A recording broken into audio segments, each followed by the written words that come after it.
అదే RTV app వార్తల్ని క్షణాల్లో చదివే అవకాశం ఉంటుంది. ఒక న్యూస్ పేపర్, ఒక టెలివిజన్ ఛానల్ మీ చేతుల్లో ఎప్పుడూ ఉంటాయి. కర్నూలు జిల్లాలోనే ట్రైనింగ్ కింద వచ్చాను.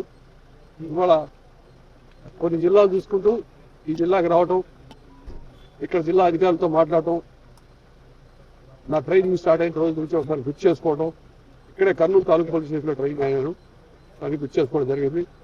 ఇప్పుడే అధికారులతో దానికి నేరాల గురించి, శాంతి భద్రత గురించి సమీక్షించడం చాలా సంతృప్తికరంగానే ఉంది.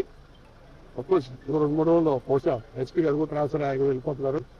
ఆయనతో మాట్లాడటం, తర్వాత వారిని కొత్తగా జరుగుతున్నటువంటి క్రైమ్స్ అయితేనేమి, కొత్తగా జరుగుతున్న విశేషాలు, తర్వాత ఎలా టెక్నాలజీని వాడుకోవాలి, టెక్నాలజీని వాడుకునే విధంగా ముఖ్యమంత్రి గారు ఎప్పుడు చెప్తూ ఉంటారు, పోలీసింగ్ విజిబుల్గా ఉండాలి, అంటే విజిబుల్ పోలీసింగ్ ఉండాలి, పోలీసులు కనపడకూడదు, ఇన్విజిబుల్ పోలీస్ ఉండాలా అంటే ఆయన స్లోగన్ ఎప్పుడు విజిబుల్ పోలీసింగ్, ఇన్విజిబుల్ పోలీస్.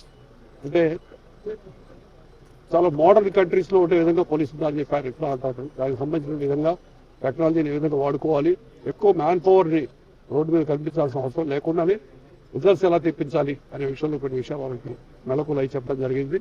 వారందరూ కూడా చాలా చూపించారు. సో ఈ విధంగా మేము ఇంకాస్త టెక్నాలజీని వాడుకుంటూ మాకున్నటువంటి టీంని అంతా మంచిగా సమాయత్తం చేసుకుని ప్రజలకి మరింత మెరుగైన సేవలు అందించాలనేటువంటి లక్ష్యంతో ఆ విధంగా పనిచేస్తామని చెప్పి అందరికీ తెలియజేసుకుంటాం. Thank you. మరిన్ని వీడియోస్ కోసం ఛానల్ ని సబ్స్క్రైబ్ చేయండి. లేటెస్ట్ అప్డేట్స్ కోసం వాట్సాప్ ఛానల్ ని ఫాలో చేయండి. అండ్ లింక్ డిస్క్రిప్షన్ లో ఉంది.